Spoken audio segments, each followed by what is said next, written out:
వార్తలు వాస్తవాలు ఇవాల్టి వార్తలు వాస్తవాల్లో మనతున్నారు బీఆర్ఎస్ పార్టీ రాష్ట్ర ప్రధాన కార్యదర్శి సోమ భరత్ కుమార్ గారు, రాజకీయ విశ్లేషకులు ఆయాచితం శ్రీధర్ గారు.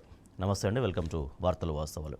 ఇక గ్యారంటీల దరఖాస్తులకు సంబంధించిన ప్రక్రియ కొనసాగుతూనే ఉంది. అయితే దరఖాస్తులు అందక చాలామంది ఇబ్బంది పడుతున్నారు. భారీగా జనం పోటెత్తడంతో చాలా ఒకవైపు గందరగోళం నెలకొంటూనే ఆ దరఖాస్తుల కోసం పోటీ పడుతున్న పరిస్థితి మనకు కనిపిస్తుంది. అయితే ఆ దరఖాస్తులన్నీ కూడా ట్రంకు పెట్టెల్లో భద్రపడుతున్నారు.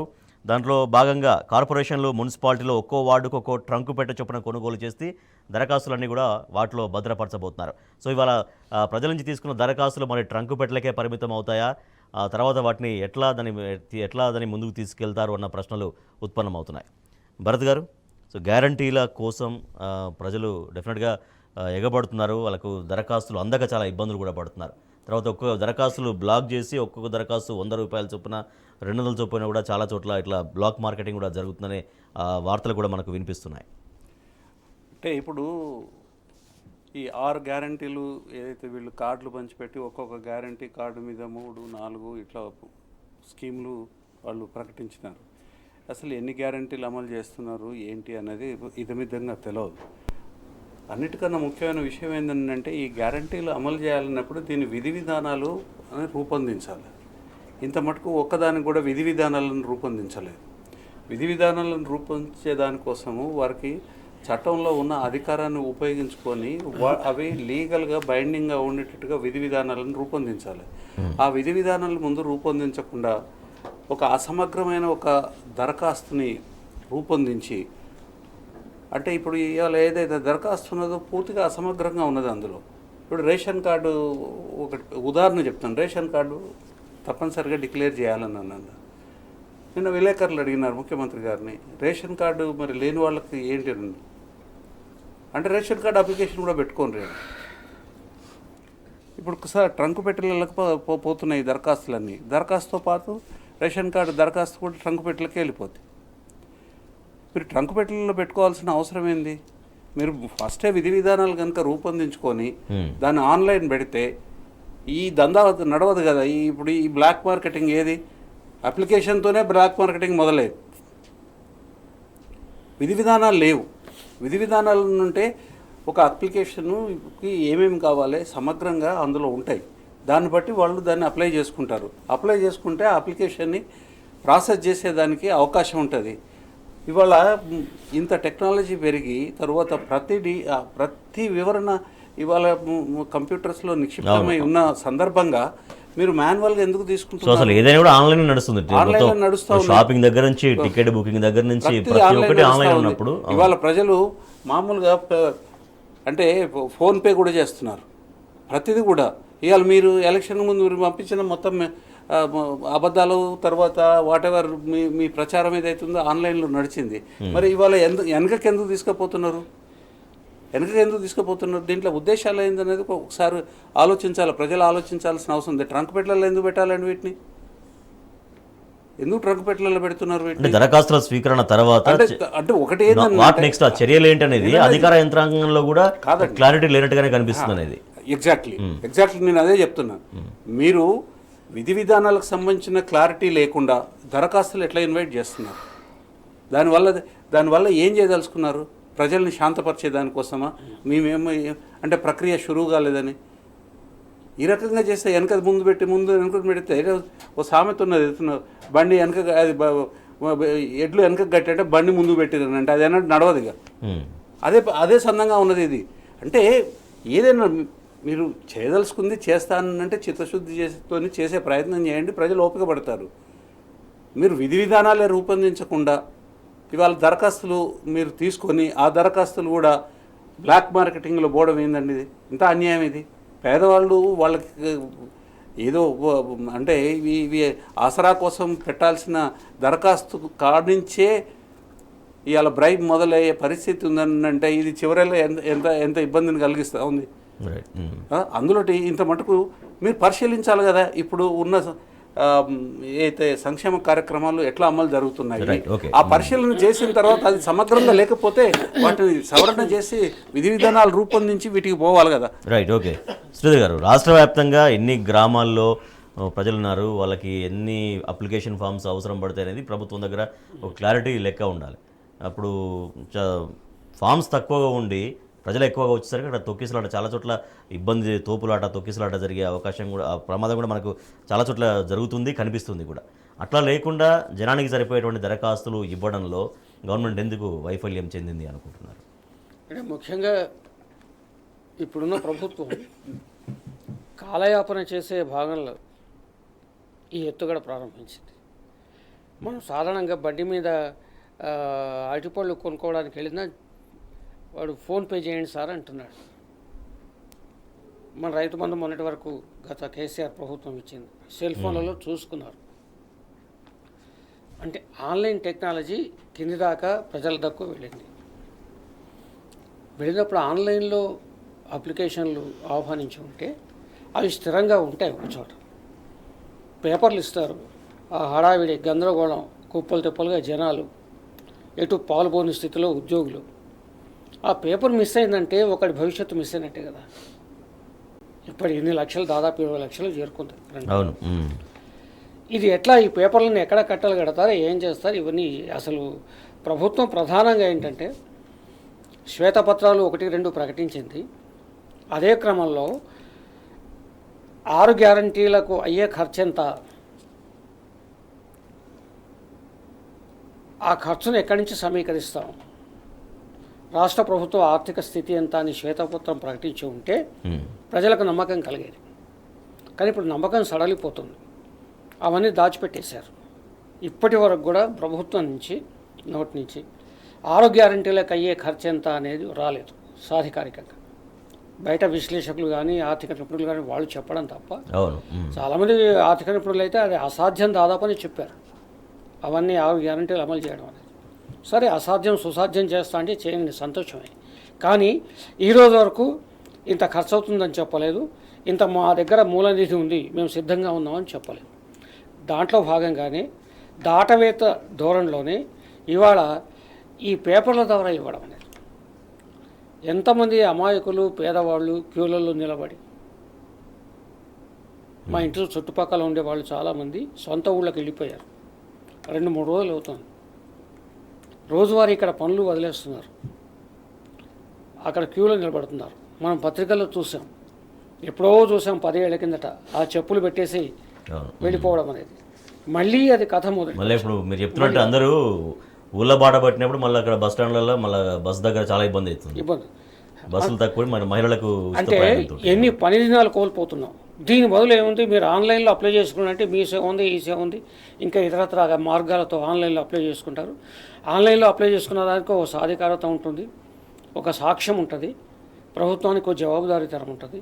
ఇవన్నీ పక్కన పెట్టడానికే ఈ దరఖాస్తుల అంకం, ఈ నాటకాన్ని మొదలుపెట్టినట్టు నాకు అనిపిస్తుంది. ఇప్పటికైనా కానీ ప్రభుత్వం శ్వేతపత్రం విడుదల చేయాలి. మీ గ్యారెంటీలకు అయ్యే ఖర్చు ఎంత, మీ దగ్గర ఉన్నది ఎంత, అప్పుడు కానీ ప్రజలు నమ్ముతారు, లేకపోతే నమ్మరు. అయితే ఏంటంటే ఇక లోక్సభ ఎన్నికలు తర్వాత వరుస పెట్టి ఎన్నికలు ఉన్నాయి కదా. నాకు తెలిసి ఏంటంటే పేపర్లు వస్తాయి. ఇప్పుడు నేను అధ్యాపకుడిగా 30 ఏళ్ళు పనిచేశాను. రోజుకు 30 పేపర్లు దిద్దడం మాకు గగనమైపోతుంది. లక్షలు వస్తున్నాయి. అవును, ప్రతి ఒక్కరు అప్లై చేసుకోవడం కోసం ప్రయత్నిస్తారు. ఎవరు ముందు వేసుకుంటారు, ఎవరు దాన్ని కంప్యూటరైజ్ చేస్తారు, దానికి కావాల్సిన సరంజామా ఏమిటి, ఉద్యోగులు ఏమిటి, ఇవేది లేకుండా కేవలం కాలయాపన కోసం ఒకవైపు ఈ దరఖాస్తుల నాటకాన్ని మొదలుపెట్టారు. దాన్ని ప్రజలు జాగ్రత్తగా గమనించాలి. 6 గ్యారంటీల అమలు ఏదైతే 100 రోజుల్లో అన్నారో, 100 రోజుల్లో పూర్తి కాకపోతే నిలదీసే బాధ్యత కూడా ప్రజల మీద ఉంది, మేధావుల మీద ఉంది. రైట్. భరత్ గారు, ఈ గ్యారంటీల అమలుకు సంబంధించి ప్రక్రియ ఏదైతే జరుగుతుందో దాంట్లో లబ్ధిదారుల సంఖ్యను పూర్తిగా తగ్గిస్తుంది ప్రభుత్వం. రైతు బంధు లేదా రైతు భరోసాతో మొదలుకొని దాదాపు అన్ని స్కీమ్స్లో కూడా లబ్ధిదారుల సంఖ్య తగ్గిస్తుంది అన్నటువంటి ఒక చర్చ అయితే జరుగుతూ ఉంది. అంటే లబ్ధిదారుల సంఖ్య తగ్గించడం ఒకటే కాదండి, అసలు లబ్ధిదారులని నిర్ణయించే దానికోసమే కనీసము ఆ కాలాన్ని పొడిగించే కార్యక్రమం తీసుకున్నారు. లబ్ధిదారులని నిర్ణయించే దానికోసమే కాలాన్ని పొడిగించే కార్యక్రమాన్ని ఈ ప్రభుత్వం తీసుకున్నట్టుగా కనిపిస్తూ ఉంది. ఎందుకంటే ఈ చర్యలు ఏ అయితే ఉన్నాయో అనివార్యంగా ఇవంతా కూడా కాలయాపన జరుగుతుంది. ఇందులో ఇంతకుముందు ఇప్పుడు ఒక యాప్ క్రియేట్ చేసి యాప్లో మీరు లోడ్ చేసుకోమనంటే అయిపోతుంది. దాంట్లో అంటే దాన్ని సెగ్రిగేట్ చేయడం ఈజీగా ఉంటుంది, వాటిని ఐడెంటిఫై చేయడం ఈజీగా ఉంటుంది, ఊరికి ఏ ఊరు ఆ ఊరికి చేయడం ఈజీగా ఉంటుంది.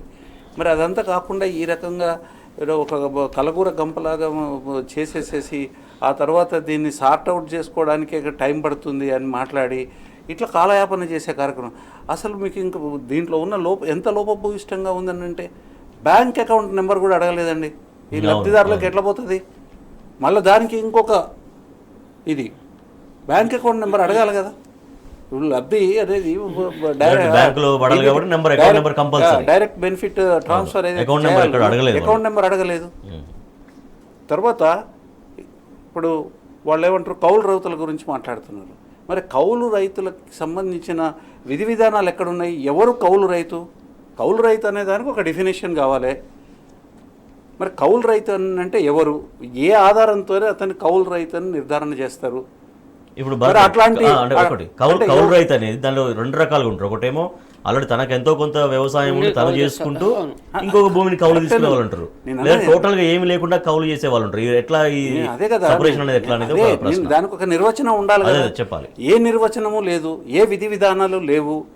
ఇవాళ గుంపగుత్తగా మీరు అప్లికేషన్లు పెట్టుకొని అని అన్నారు. ఆ అప్లికేషన్లు కూడా సరైన సంఖ్యలో అక్కడ అవైలబుల్గా పెట్టలేదు, అందుబాటులో పెట్టలేదు. తద్మూలంగా ఏమవుతుంది? ఇవాళ దానికోసం కొట్టుకుంటున్నారు. ఈ ఫోటో చూడండి.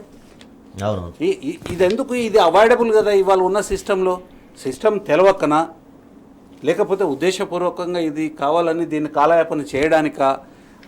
అనుమానం అయితే వస్తుంది, అనుమానం ఖచ్చితంగా వస్తుంది. ఎందుకు అంటే మీరు విధి విధానాలు తయారు చేయడానికి మీకున్న ఇబ్బంది ఏంటి? ఆ విధి విధానాలను ప్రచారంలోకి తీసుకొని వచ్చి వాటి ద్వారా మీరు ఇగో ఈ ప్రకారంగా మీరు అప్లై చేసుకోండి అంటే ప్రజలు చేసుకోలేరా? ఈ ట్రంక్ పెట్టెలలో పెట్టడం అంటే ఈ ట్రంక్ పెట్టెలలో పెట్టి ఈ ట్రంకులు తీయడానికి ఎన్నాళ్ళు పడుతుంది? దాంట్లో ఏమన్నా అది కూడా ఏమన్నా ఉందా? ఎప్పుడు చేస్తామని? తర్వాత దీనికి ఏమన్నా రసీదు ఇస్తున్నారా ఈ అప్లికేషన్లకి? తర్వాత ఈ అప్లికేషన్ ఆ రసీదు ప్రకారం పోయి మళ్ళీ ఎంక్వైరీ చేసుకునే దానికి అవకాశం ఉన్నదా? ఎవరిని కలవాలి?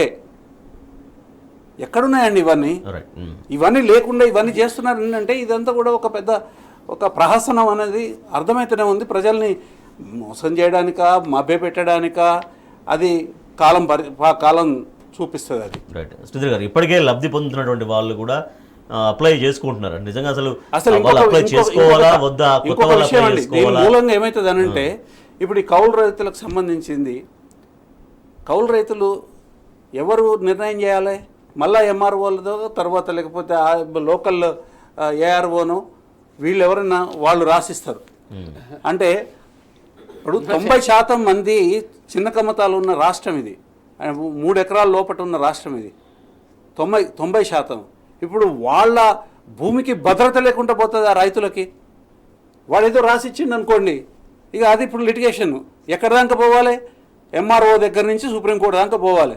అంటే రైతులు ఇది చాలా లోపభూయిష్టమే కాదు, ఇది ప్రమాదకరము. తర్వాత రైతుల యొక్క వాళ్ళ భూమి మీద భద్రత అనేది ఇలా గాలికి వదిలేసిన క్రమం ఇది. రైట్. ఓకే. ఎవరు అప్లై చేసుకోవాలి, ఎవరు అప్లై చేసుకోవద్దు అనే దాంట్లో కూడా స్పష్టత లేనట్టుగా మనకు కనిపిస్తుంది. ఎందుకంటే ఆల్రెడీ లబ్ధి పొందుతున్న వాళ్ళు అప్లై చేసుకోవాలా వద్దా అంటే వాళ్ళు కూడా అందరూ అప్లై చేస్తున్నారు. ఇంకా ప్రతి ఒక్కరు కూడా సెంటర్స్ దగ్గరికి క్యూ కడుతున్నటువంటి పరిస్థితి. సో దీంట్లో స్పష్టత ఇవ్వాల్సినటువంటి బాధ్యత గవర్నమెంట్ పైన ఎట్లా ఉంది? అంటే స్పష్టత ఇవ్వలేదు. ఇంతకే చెప్పాను నేను, ఖర్చు అయ్యేది ఎంత, ఎంతమంది లబ్ధిదారులు ఉన్నారు, మీ పథకాలకు అయ్యే ఖర్చు ఎంత చెప్పలేదు ఇంతవరకు. సాధారణంగా తెలివిగానే కాంగ్రెస్ పార్టీ ఎన్నికల ప్రచారంలో 100 రోజులను పెట్టినేమో అనిపిస్తుంది. కారణం ఏంటంటే రిజల్ట్ వచ్చి అంత ప్రభుత్వం కుదురుకునేసరికి డిసెంబర్ అయిపోతుంది. జనవరి నుంచి 100 రోజులు అంటే లోక్సభ షెడ్యూల్ వచ్చేస్తుంది. ఆ తర్వాత 6 నెలల తర్వాత మళ్ళీ వరుసపెట్టి షెడ్యూల్స్ వస్తాయి. లోకల్ బాడీ ఎలక్షన్స్ ఉంటాయి, మున్సిపాలిటీ ఎలక్షన్స్ ఉంటాయి. అంటే దాదాపుగా ఈ ఏడాది ఏదో రకంగా ఏదో కుంటి సాకుతో కొనసాగించే అవకాశం వాళ్ళ కాంగ్రెస్ ప్రభుత్వం ముందు ఉంది. అది స్పష్టం. దానికోసమే, కాలయాపన కోసమే ఆన్లైన్ కాకుండా ఈ పేపర్ల ద్వారా, దరఖాస్తుల ద్వారా ఇవ్వడం అనేది. ఇది ఎంత మూర్ఖమైన ఆలోచన అంటే మనం అంటే మేము మా తరాలు ఒకప్పుడు గ్యాస్ సిలిండర్ కావాలంటే క్యూలో ఉండేవాళ్ళం, కరెంటు బిల్లు కట్టాలంటే క్యూలో ఉండేవాళ్ళం, నల్లా బిల్లు క్యూలో ఉండేవాళ్ళం, ఇంటి బిల్లు క్యూలో ఉండేవాళ్ళం. నేను ఉన్నాను సిలిండర్ పక్కన పెట్టుకొని క్యూలో నిలబడ్డ రోజులు ఉన్నాయి. అది గతించిపోయింది ఆ తరం. కొత్త సమాజం, కొత్త టెక్నాలజీ, కొత్త సాంకేతిక సౌలభ్యాలు ఉన్నాయి. ఈ రోజుల్లో మళ్ళీ పొలోమని అందరినీ దరఖాస్తులు ఇవ్వడం అంటే ఏంటంటే ఇంట్లో ఒక్కటే అండర్లైన్ చేయాల్సింది ఏంటంటే ఈ ఏడాదంతా కాలయాపన చేసే ప్రయత్నం కోసమే ఈ అంకానికి తెరలేపింది. కాబట్టి 100 రోజుల్లోగా పూర్తి చేయకపోతే ఈ ప్రభుత్వం రాజీనామా చేస్తుందా అనే శ్వేతపత్రం ఇవ్వాలి, ప్రకటన చేస్తే చాలా బాగుంది. నిన్న మేడిగడ్డ సందర్శనకు వెళ్లారు మంత్రుల బృందం. అక్కడ కాళేశ్వరంలో అడుగడుగున అక్రమాలే జరిగాయంటూ మంత్రులు అక్కడ వ్యాఖ్యానించారు. కానీ కాంగ్రెస్ పార్టీ కానీ మంత్రులు కానీ చెప్తున్నటువంటి మాటలు పూర్తిగా అవాస్తవం అంటూ అక్కడ పవర్ పాయింట్ ప్రజెంటేషన్లోనే అధికారులు ఒక స్పష్టతనిచ్చారు. అదేంటంటే అసలు ప్రాజెక్టు వ్యయం 1,00,000 కోట్ల అవినీతి జరిగిందని చెప్తున్నారు. కానీ అసలు ప్రాజెక్టు నిర్మాణ వ్యయమే 93,800 కోట్ల చిల్లర అనేది అక్కడ అధికారులు స్వయంగా లెక్క చెప్పారు. తర్వాత కొత్తగా ఆయకట్టు 1,00,000 ఎకరాలకు వచ్చింది కాళేశ్వరం ప్రాజెక్టు తోటి. దాంతోపాటుగా ఒక 17 లక్షల స్థిరీకరణ జరిగింది. 17 లక్షల ఎకరాలు మొత్తంగా 18 లక్షల ఎకరాలకు కాళేశ్వరం ప్రాజెక్టు ద్వారా నీళ్లు అందుతున్నాయి అంటూ స్వయంగా అదే పవర్ పాయింట్ ప్రజెంటేషన్లో మంత్రుల ముందే అధికారులు స్పష్టం చేశారు. భరత్ గారు, నిన్న కాళేశ్వరం ప్రాజెక్టులో మేడిగడ్డ సందర్శన, అక్కడ అధికారులు అదే సమక్షంలో ఇచ్చినటువంటి ఒక క్లారిటీ అదంతా ఎట్లా ఉంది? మొట్టమొదట ఇవాళ నిన్న మంత్రుల బృందం ఏదైతే పోయి అక్కడ పరిశీలించిన తర్వాత అక్కడ వాళ్ళకి వివరాలు తెలిసిన తర్వాత వాళ్ళు ఒక వివరణ ప్రజలకు ఇవ్వాలి. మాకు అవగాహన లేక ఎవరో చెప్పింది నమ్మి, లేకపోతే మమ్మల్ని పక్కదారి పట్టించడం మూలంగా, ఎవరు పక్కదారి పట్టించడో వాళ్ళు కూడా చెప్పి వాటి మూలంగా మేము 1,00,000 కోట్ల అవినీతి జరిగిందని మాట్లాడినాము. అది అవగాహన రాహిత్యం అని చెప్పాలి మొట్టమొదటి ప్రజలకి. ఎందుకంటే కనీసం 3 సంవత్సరాల నుంచి ఈ అబద్ధం మాట్లాడుతున్నారు. ఇంకొకటి కూడా చెప్పాలి వాళ్ళు. ఏం చెప్పాలంటే ఇంకొకటి 18 లక్షల ఎకరాలకి అఫీషియల్ లెక్కల ప్రకారం నీళ్ళ స్థిరీకరణ జరిగింది. దీని కింద కాళేశ్వరం కింద ఎకరంకి కూడా నీళ్లు రాలేదని మేము పొరపాటున చెప్పినాం అనేది అంగీకరించాలి. స్పష్టంగా కాంగ్రెస్ పార్టీ అంగీకరించాల్సిన అవసరం ఉన్నది. తర్వాత మంత్రులు కూడా అంగీకరించాల్సిన అవసరం ఉన్నది. లేకపోతే ఇవాళ మీరు గెలిచిన గెలుపు మోసపు మాటల మీద గెలిచినారనేది ఖచ్చితంగా ఇవాళ ప్రజలు అర్థం చేసుకోవాల్సిన అవసరం ఉన్నది. మీరు అబద్ధాలు చెప్పినారనేది, మీరు అభూత కల్పనలను, తప్పుడు ఆరోపణలు చేసినారు. 93,000 కోట్ల రూపాయలు ఖర్చు అవుతే అవినీతి 1,00,000 కోట్లు ఎట్లా అవుతుందండి? ఇది మోసం కాదా? ఇది దగా కాదా? ఓటర్లని దగా చేసి, ఓటర్లని మోసపుచ్చి, ఓటర్ల మనసుని ఖరాబు చేసి, కలుషితం చేసి ఇవాళ మీరు ఓటు దండుకొని, మరి దీని మీద మీకు బాధ్యత ఉన్నది కదా, దీని మీద మాట్లాడాల్సిన బాధ్యత ఉన్నది కదా. మేము పొరపాటు చేసినాము, తప్పుడు అవగాహన మాది అనేది చెప్పాలి కదా. ప్రజలు అక్కడ నీళ్లు అనుభవించి పంటలు పండిస్తుంటే 1 ఎకరానికి నీళ్ళు రాలేదని మాట్లాడిన గనులు వీళ్ళంతా. ఎట్లా అబద్ధాలు ఆడతారు మీరు? మీరు అన్ని అబద్ధాలు ఆడి ఇవాళ మంత్రులుగా మీరు పదవులు స్వీకరించి పరిపాలన ఎట్లా చేస్తారంటున్నాను. ఎట్లా నమ్మాలి? అంత బోగస్, ఇంత బోగస్ మాటలు మాట్లాడినవి వీళ్ళకి తెలియదా? తెలుసు, అన్నీ తెలుసు, కావాల్సుకొని చేసిన పని.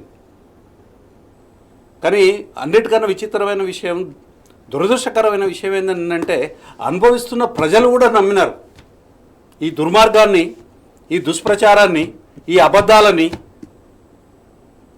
అదే బాధాకరమైన విషయము, అదే భవిష్యత్తుని అంధకారం చేసే విషయం. ఇవ్వాలి అసలు ప్రాజెక్టు అసలు ఏమి పనికిరాదు, 1,00,000 కోట్ల ఖర్చు మొత్తం వృధా అనే కామెంట్సే ఇంకా చేస్తున్నారు మంత్రులు. సరే, చేసినారు. ఇప్పుడు వాళ్ళ పరిపాలన ఉన్నది, ప్రజలు వాళ్ళ పరిపాలన కింద ఉన్నారు. వాళ్ళు ఏదో చేస్తామని చెప్పి ఆశలు చూపించినారు, ప్రజల దగ్గర ఓట్లు తీసుకున్నారు. అవకాశం ఎంత చేయండి, మీరు సహకరిస్తాం. ఇవాళ కూడా మేము ఏమంటున్నాం, నిజాన్ని ఒప్పుకోండి అని అంటున్నాం. నిజాన్ని ఒప్పుకోవడంలో ఒక మంచి ఉంటుంది. Right, okay. ఎందుకంటే ముందుకు పోయేదానికి ధైర్యం ఉంటుంది. రైట్. శ్రీధర్ గారు, న్యాయ విచారణకు ఎటువంటి న్యాయ విచారణకైనా మేము సిద్ధం అంటూ గత ప్రభుత్వంగా బీఆర్ఎస్ పార్టీ నాయకులు స్పష్టంగా చేసి ఉన్నారు. సో అటువంటి న్యాయ విచారణ చేసిన తర్వాత నిజంగా అవినీతి జరిగితే ఆ న్యాయ విచారణలో బయటపడుతుంది.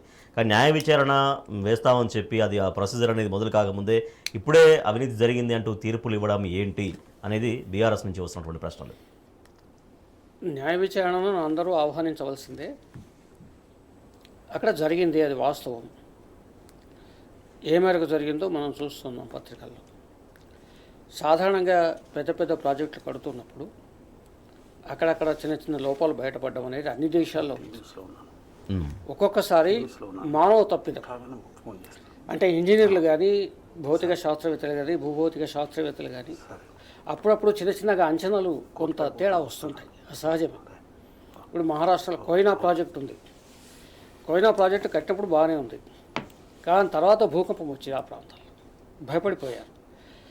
అంటే శాస్త్రవేత్తలు అక్కడ భూకంపం రాదనుకున్నప్పుడే అక్కడ డ్యామ్ నిర్మించే పరిస్థితి ఉంటుంది, కానీ వచ్చింది.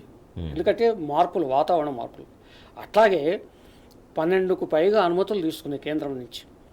కేంద్రం అనుమతి ఆషామాషిగా ఇవ్వదు కదా. నిపుణులు వస్తారు, నీటి లభ్యత ఎంత, ఆ ప్రవాహం ఎట్లా ఉంది, ప్రవాహ గతి ఎట్లా ఉంటుంది, డ్యామ్ ఎట్లా నిర్మిస్తున్నారు, ఏంటి అన్నీ చూసిన తర్వాతే అనుమతులు ఇస్తారు. అనుమతులు తీసుకున్న తర్వాత అనుమతులన్నీ సరిగ్గా ఉంటేనే, ప్రాజెక్టు డిజైన్ కానీ ప్రాజెక్టు పట్ల ఒక సదుపాయం ఉంటేనే, ఆమోదయోగ్యం అయితేనే రుణాలు వస్తాయి. లేకుంటే రావు, పొరపాటు కూడా రావు. రుణాలు వచ్చాయి, 12 రకాల అనుమతులు వచ్చాయి. ఒక 3 వర్షాకాలాలు గతించిపోయినాయి. ఇవాళ కొత్త కాదు కదా. ఒక్క చోట తేడా వచ్చింది, దాన్ని సరిదిద్దే అవకాశం ఉందని చెప్పేసి ఇంజనీర్లు చెప్తూ ఉన్నారు. ఇప్పటికీ సరిదిద్దుకుని ఇవన్నీ పక్కన పెట్టేసి, ఇందాక భరత్ గారు ప్రస్తావించాలి, మీరు ఎన్నికల సమయంలో చెప్పిన అబద్ధాలు ఇవాళ లెంపలేసుకుంటారా? అబద్ధాలే కదా. స్పష్టంగా నిన్న మంత్రి గారి ముందే 93,000 కోట్లు ఖర్చయిందని చెప్తున్నారు. కానీ 1,00,000 కోట్ల అవినీతి అని వీళ్ళే కాదు, రాహుల్ గాంధీ గారి చేత కూడా అనిపించారు. ఊరు వాడ ఏకం చేశారు. 1,00,000 కోట్ల అవినీతి అని, ఏటీఎం అన్నారు, ఇంకేదో అన్నారు. మరి వాళ్ళకి సమాధానం చెప్పాలి. అసలు 1 ఎకరాకు నీళ్ళు లేదన్నారు. కాళేశ్వరం వల్ల 1 ఎకరా బారింది, మీరు చూపించండి అని చెప్పి సవాళ్ళు కూడా చేశారు. కానీ వాళ్ళ మనకు సమాధానం అన్ని పత్రికల్లో చూస్తున్నాం. స్థిరీకరణ 17 లక్షల ఎకరాలు జరిగింది, తర్వాత 1,00,000 ఎకరాలు సాగులోకి వచ్చిందని చెప్పారు.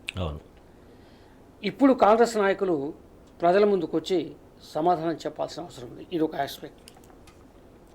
ఇక దాన్ని రిపేర్ చేయకుండా, దాన్ని సవరించకుండా, ఇప్పుడు నిన్న ఆయన మంత్రి ఎవరు, మన నీటిపారుదల శాఖ మంత్రి ఉత్తమ్ కుమార్ రెడ్డి గారు ఒక మాట అన్నారు, అది చాలా ప్రమాదకరం.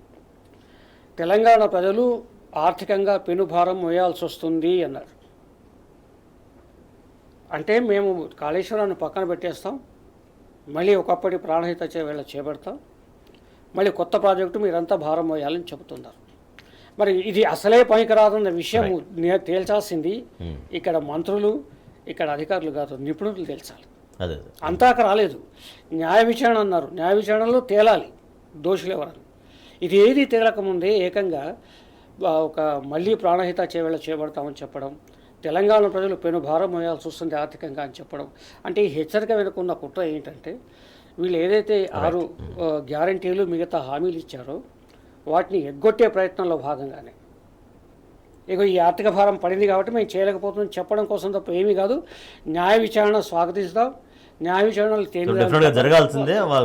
బీఆర్ఎస్ కూడా అదే కోరుకుంటుంది, న్యాయ విచారణ జరపండి, నిజంగా అవినీతి ఉంటే తేల్చండి అనేది సవాల్ విసురుతుంది. ఇక లోక్సభ ఎన్నికల సమరానికి బీఆర్ఎస్ పార్టీ సమాయత్తమవుతుంది. ఈ మేరకు జనవరి 3 నుంచి జనవరి 21 వరకు రెగ్యులర్గా పార్లమెంట్ నియోజకవర్గాల వారీగా తెలంగాణ భవన్లో బీఆర్ఎస్ వర్కింగ్ ప్రెసిడెంట్ కేటీఆర్ గారు అక్కడ పర్యవేక్షించబోతున్నారు, దిశానిర్దేశం చేయబోతున్నారు.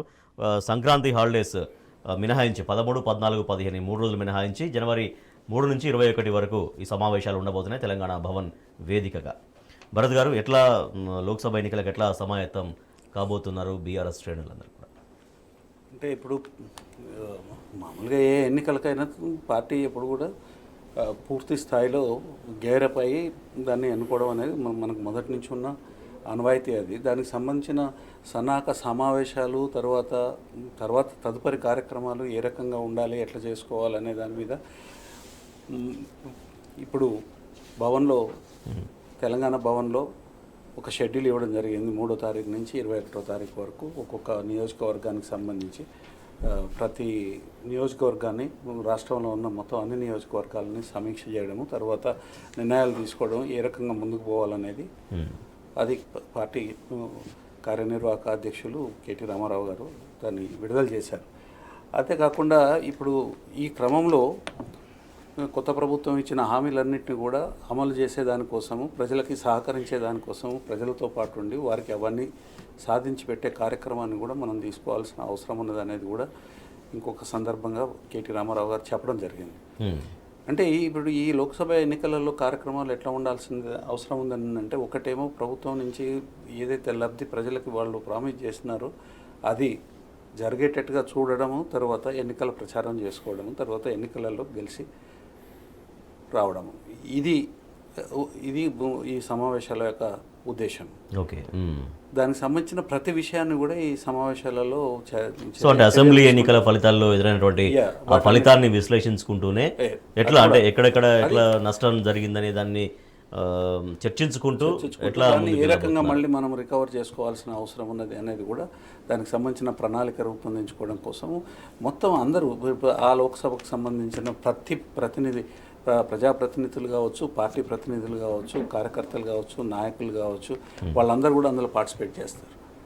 సో దాని మీద ఒక విశ్లేషణ ఉంటుంది, తర్వాత కార్యాచరణ ఏం తీసుకోవాలనేది కూడా ఉంటుంది. దాంతో ముందు కార్యక్రమం. ఓకే శ్రీధర్ గారు, సో లోక్సభ ఎన్నికలకు ప్రధాన ఎజెండాగా ఏమి ఉండబోతుంది? సో అన్ని పార్టీలకు కావచ్చు, ప్రజల కోణంలో నుంచి కూడా ఎటువంటి ఎజెండా ఉండే ఛాన్స్ కనపడుతుంది? అంటే ప్రధానంగా వచ్చే లోక్సభ ఎన్నికలు తెలంగాణ వరకైతే ఈ కాంగ్రెస్ పార్టీకి జీవన్మాన సమస్య అవుతుంది. ఎందుకంటే అధికారంలోకి వచ్చిన తర్వాత కేంద్రంలో కాంగ్రెస్ పార్టీ అధికారంలోకి రావాలంటే ఒక గౌరవప్రదమైన గెలుపు ఇక్కడ అవసరం.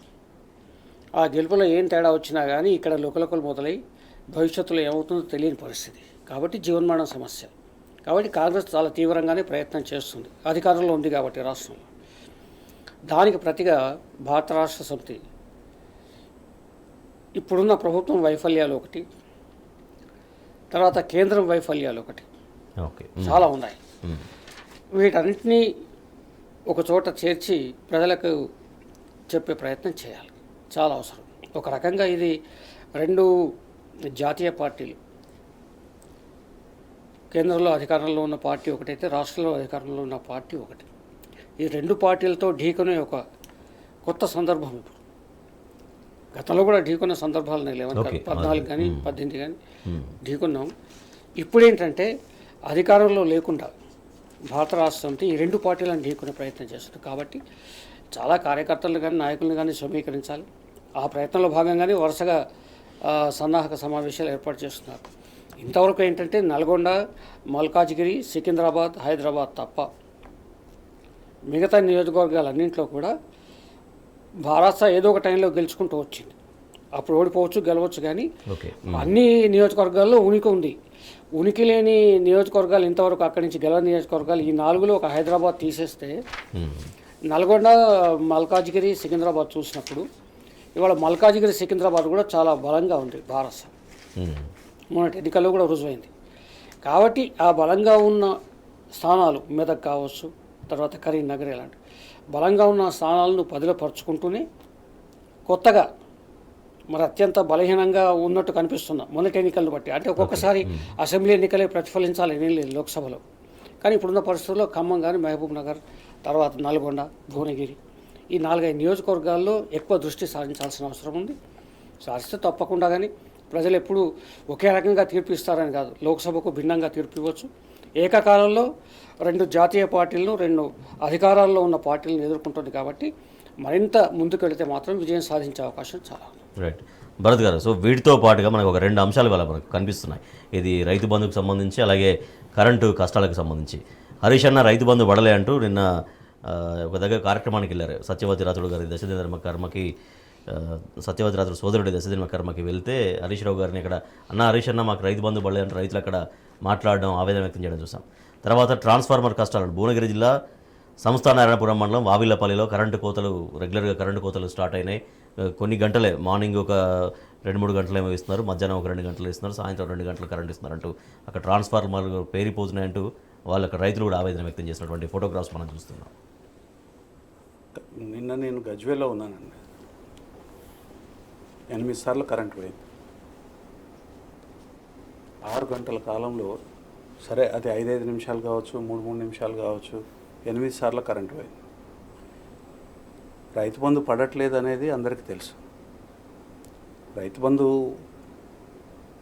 మొత్తం అందరికీ వేసే క్రమాన్ని ఆపింది కాంగ్రెస్ పార్టీ. ఎన్నికలకు ముందు 11 సార్లు రైతు బంధు వేసిన బీఆర్ఎస్ ప్రభుత్వం 12వసారి కూడా రైతు బంధు విడుదల చేసే సందర్భంగా ఎలక్షన్ కమిషన్ పోయి రైతు బంధుని ఆపినారు. అన్ని వర్గాలకి మొత్తం 1 to A to Z అంటే 1 ఎకరం నుంచి అన్ని ఎకరాలు ఉన్న వాళ్ళకి అందరికీ ఇచ్చే కార్యక్రమము ఫండ్ రెడీగా పెట్టి రిలీజ్ చేసే సందర్భంగా అది కూడా ఎలక్షన్ కమిషన్ ముందు అనుమతి ఇచ్చిన తర్వాత కూడా పోయి దాన్ని ఆపినారు. ఆపిన ఆ డబ్బులు ఇవాళ ప్రజలకి ఎందుకు ఇవ్వట్లేదు? డబ్బు అవైలబుల్గా ఉన్నప్పుడు ఆ పైసల్ని ప్రజలకి ఇవ్వకుండా దాన్ని ఎక్కడ మళ్ళీ ఇచ్చినారు చెప్పాల్సిన అవసరం ఉన్నది కదా. తర్వాత ఈ కరెంటు పోవడం కానీ ఈ సంక్షేమ పథకాలు ప్రజలకు చేరకపోవడానికి ఇంతకుముందు కాంగ్రెస్ మార్క్ పరిపాలన ఏదైతే ఉందో అది ఇవాళ వితిన్ షార్ట్ టైం అది మళ్ళీ ప్రస్ఫుటిస్తూ ఉంది వాళ్ళ చర్యలలో. అందుకనే ఈ వాళ్ళు ప్రామిస్ చేసిన అన్నీ కూడా ప్రజలకు సాధించి పెట్టే బాధ్యత ప్రతిపక్షంగా బీఆర్ఎస్ పార్టీకి ఉన్నది అనేది కేటీఆర్ గారు స్పష్టంగా చెప్పినారు. ఇవాళ అది ఈ ఎన్నికల కార్యక్రమం పార్లమెంట్ ఎన్నికల కార్యక్రమం చేస్తూ దాంట్లో భాగంగా ఇది కూడా చేయాలి. 2 విషయాలు ఉన్నాయండి అందులో. ఒకటి ప్రజలకి అర్థమైతేనే ఉంది కాంగ్రెస్ పార్టీ మమ్మల్ని మోసగించింది అని. కానీ మోసాన్ని అట్లా దానితో అట్లా వదిలిపెట్టేది కాదు కదా. మీరు ఇవన్నీ ప్రామిస్ చేసి ఎన్నికలలో గెలిచి వచ్చిన తర్వాత మీరు చేయకపోతే ప్రతిపక్ష బాధ్యతగా ఉన్న ప్రతిపక్షం ఏం చేయాలంటే వాటిని అమలు చేయించే కార్యక్రమం చేయాలి. మొదలైనవి చీకటి రోజులు మళ్ళీ మొదలైనవి, కరెంటు పోవడం మొదలవుతాయి, ట్రాన్స్ఫార్మర్లు పేలడం మొదలవుతాయి, తర్వాత ప్రజలకి లబ్ధిదారులకి ప్రభుత్వానికి మధ్యన దళారీ వ్యవస్థ కూడా మొదలవుతుంది. దాంట్లో భాగంగానే ఇవాళ జరుగుతున్న ప్రతి విషయం. రైట్ శ్రీధర్ గారు, చివరిగా అలాంటి ట్రాన్స్ఫార్మర్ కష్టాలు, కరెంటు కష్టాలు, రైతు బంధు కష్టాలు మొదలైనట్టుగా స్వయంగా రైతుల నుంచి వస్తున్నటువంటి స్పందన మనం చూస్తున్నాం. సో హరీష్ రావు గారిని అయ్యో రైతు బంధు పడలేదన్నా అని ఆవేదన వ్యక్తం చేయడం కావచ్చు, కరెంటు కష్టాలు పెరిగిపోతున్నాయి, కేవలం కొన్ని గంటలు, మార్నింగ్ కొన్ని గంటలు, మధ్యాహ్నం కొన్ని గంటలు, ఈవినింగ్ కొన్ని గంటలు మాత్రమే కరెంట్ ఇస్తున్నారు, మా పరిస్థితి ఎట్లా అనేది స్వయంగా రైతులు ఆవేదన వ్యక్తం చేస్తున్నటువంటి సందర్భాన్ని మనం చూస్తున్నాం. అంటే మొదలే మనం అర్థం చేసుకోలేకపోయాక మొదలే వాళ్ళు చెప్పాలి. కరెంటు విధానం ఏంటంటే 3 గంటలైన ఒకళ్ళు, 6 గంటలైన ఒకళ్ళు మొదలే చెప్పేశారు. 24 గంటలు కరెంట్ ఇస్తామని చెప్పేసి కాంగ్రెస్ పార్టీ ఏనాడు చెప్పలేదు, ఇప్పుడు మంత్రులు చెప్పట్లేదు. కాబట్టి ఎప్పుడప్పుడు మనమంతా 10 ఏళ్ల క్రితం మళ్ళీ ఏం జరిగిందో మళ్ళీ చూడబోతున్నాం. అదొకటి. ఇక రెండవది రైతు బంధు విషయంలో ఈ రోజుకి రైతు బంధు ఎక్కడ ఎవడి ఖాతాలోనూ పడలేదు. పడితే పడ్డవాళ్ళు కూడా చూపిస్తారు కదా సెల్ ఫోన్లో, ఇదిగో నాకు రైతు బంధు వచ్చిందని. ఏమైనా రూపాయి వచ్చింది, 2 రూపాయలు వచ్చింది, 5 రూపాయలు వచ్చిందని సెల్ ఫోన్ ఫోటోలు తప్ప ఇదిగో మాకు ఇన్ని ఎకరాలు ఉంది, ఇంత వచ్చిందని చెప్పిన దాఖలాలు అయితే పత్రికల్లో కనిపించటం లేదు. అయితే ఒకటేంటంటే ఇక్కడ ఒకటి అర్థం చేసుకోవాలి. ఎన్నికలు జరుగుతున్న సందర్భంలో రైతు బంధుకు అవసరమైన నిధులన్నీ గత ప్రభుత్వం సమకూర్చి పెట్టింది కాబట్టి అనుమతి కోరింది. మాకు అనుమతి ఇవ్వండి, మేము వేసేస్తామని. దానికి కాంగ్రెస్ అడ్డుపుల్ల వేసింది. సరే, ఎలక్షన్ కమిషన్ నో అంది, తర్వాత వేసుకోమంది. సరే, 6వ తారీఖు 7వ తారీఖు చెప్పారు ఎలక్షన్ కమిషన్. నెలగా వస్తుంది, ఇప్పటికీ ఇవ్వలేదు. మరి ఆ డబ్బు ఏమైనట్టు? దానికి ఇప్పుడు ప్రభుత్వం సమాధానం చెప్పాలి. ప్రత్యేకంగా బయట వస్తున్న వార్తలు, మరి అవి వార్తలు వాస్తవాలెంతో కాదెంతో తెలియదు, కానీ మంత్రివర్గంలో ఉన్న ఒకళ్ళిద్దరు వాళ్ళ కాంట్రాక్టులు, వాళ్ళ బిల్లులు చెల్లించుకోవడం కోసమే నిధులు మళ్లించారన్న ఆరోపణలు కూడా చాలా సోషల్ మీడియాలో తిరుగుతున్నాయి. కాబట్టి సోషల్ మీడియాలో జరిగిన ప్రచారమైనా కానీ ప్రభుత్వం ఇదిగో ఇంత ధనం ఉంది, మేము రెడీగా ఉన్నాం అని ఒక మాట చెప్పేస్తే సంబంధిత మంత్రులు అయిపోతుంది. కానీ ఈ రోజు వరకు కూడా రైతు బంధుకు అవసరమైన నిధులన్నీ మా దగ్గర ఉన్నాయి, ఇస్తామన్న మాట ఎక్కడి నుంచి రాలేదు. కాబట్టి అనుమానాలు వ్యక్తమవుతున్నాయి ప్రజల్లో. మరి ఏమవుతుందో చూడాలి. Right, thank you so much Ayachitam Sridhar గారు. Thank you so much Soma Bharat Kumar గారు. ఇది వాటి వార్తలు వాస్తవాలు. చూస్తూనే ఉండండి టీ న్యూస్.